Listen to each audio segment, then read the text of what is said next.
Ang gel ay naglalaman ng halos puro tubig. Ano kaya ang mangyayari kung tatanggalin natin ang tubig sa isang gel material? Masisira ba ang gel o mananatili ba itong buo? Sa proseso ng tinatawag nating ambient drying, ang struktura ng gel ay masisira. Ngunit, sa proseso ng tinatawag nating freeze drying, mananatili itong buo. Ang gel na nabuo sa proseso ng freeze drying ay tinatawag na aerogel. Ang aerogel ay isang solidong material na may strukturang porous o maraming butas. Sa proseso ng freeze drying, ang tubig ay napapalitan ng hangin sa loob ng gel, kaya ito ay nagiging mas magaan. Ang material na ito ay maaaring gamitin sa iba't ibang aplikasyon. Ang Project Bioinsulation, fabrication of aerogel with heat insulation properties from spent mushroom substrate and core fiber, ay inihahatid ng Team Aerogel mula sa Politeknikong Universidad ng Pilipinas. Ang suliranin ng thermal pollution ay nararanasan ng mga tao dahil sa pagbabago ng klima na nakakaapekto sa buong daigdig. Ito ay nagre-resulta sa iba't ibang karamdaman dahil sa mainit na panahon. Ang kasalukuyang solusyon sa thermal pollution ay ang insulation system sa mga tahanan na gawa sa di-organikong material tulad ng polystyrene at polyurethane, na isa ring suliranin dahil ito ay kaugnay ng mga respiratory diseases at allergic reactions ayon sa mga pag-aaral. Ang isa sa mga solusyon ay gumawa ng insulation material na gawa sa mga likas na bagay. Ang aerogel material ay maaaring mabuo sa paggamit ng cellulose na maaaring makuha o extract mula sa mga halaman o mga basura mula sa agrikultura o agricultural waste. Ilan sa mga aring pagkunan ay ang core fiber mula sa puno ng nyog o di kaya ay ang mga spent na pinagtubuan ng kabute. Sa Project Bioinsulation, ginamit namin ang cellulose mula sa spent mushroom substrate at core fiber, polyvinyl alcohol bilang binder solution sa pagbuo ng aerogel sa proseso ng freeze drying. Ang layunin ng Project Bioinsulation ay bumuo ng isang produkto na aerogel na nagtataglay ng heat insulation properties para sa heat insulation applications. Ang partikular na layunin sa proyektong bioinsulation ay suriin ang kombinasyon kung ang aerogel na nabuo gamit ang SMS at CF ay may mababang thermal conductivity para sa heat insulation application. Sangkot na mga hakbang sa proseso ng pagbuo ng aerogel.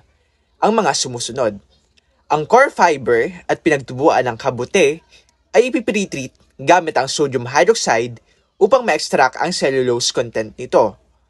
Pagkatapos, ang PVA solution ay hinahalo sa na-extract na cellulose gamit ang sonicator upang matiyak ang pantay na distribusyon. Ang resultang mixture ay i-freeze dry upang makagawa ng aerogel na may porusong estruktura. Sa uli, sa pamamagitan ng pag-coat ng MTMS, nagiging hydrophobic ang aerogel upang magamit pa ito sa iba't iba pang aplikasyon. Ito ang mga potensyal na aplikasyon ng Project Bioinsulation sa industriya o lipunan. Insulation and energy efficiency. Dahil napatunayan na nagtataglay ang nabuong aerogel ng heat insulation properties, maaaring mag-revolutionize ito ng mga materyales para sa mga building heat insulation systems, pipelines, at mga industrial equipment. Dahil dito, mapapabuti ang epektibong paggamit ng enerhiya, mababawasan ang pagkonsumo ng enerhiya, at magkakaroon ng pagbaba ng emisyon ng greenhouse gases na magbibigay benepisyo sa industriya at kapaligiran. Sa ibang aplikasyon, ang aerogel ay maaaring gamitin sa mga sumusunod. Una, paglinis sa pinsala ng aksidenteng pagtagas ng langis dahil sa magandang oil adsorption capacity nito. Pangalawa, sa elektronika, dahil maaaring gamitin sa pagdevelop ng mga supercapacitors. Pangatlo, aplikasyong medikal at pharmaceutical. Gamit ang aerogel, maaari itong maging scaffold sa mga drug delivery system at medical implants. Pang-apat, environmental remediation. Maaaring gamitin sa pagtanggal ng mga pollutant sa mga water system ang aerogel. Ang proyektong ito ay binubuo ng 5 miyembro. Ang advisor, si Dr. Lourdes V. Alvarez, co-advisor, Mr. Chester C. Diocaris, At ang tatlong researcher mula sa Department of Biology Microbiology Track na sina Joanna Archel T. Fermin, Gabriel Sonny J. Mendoza at Roque B. Porcel. Kami ay nagpapasalamat sa DOSTP Shared Facilities and Laboratory Access Grant or FLAG program sa pag-fund ng aming project Bioinsulation.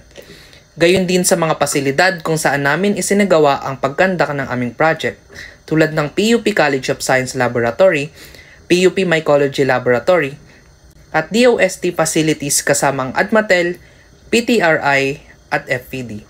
Maraming salamat po.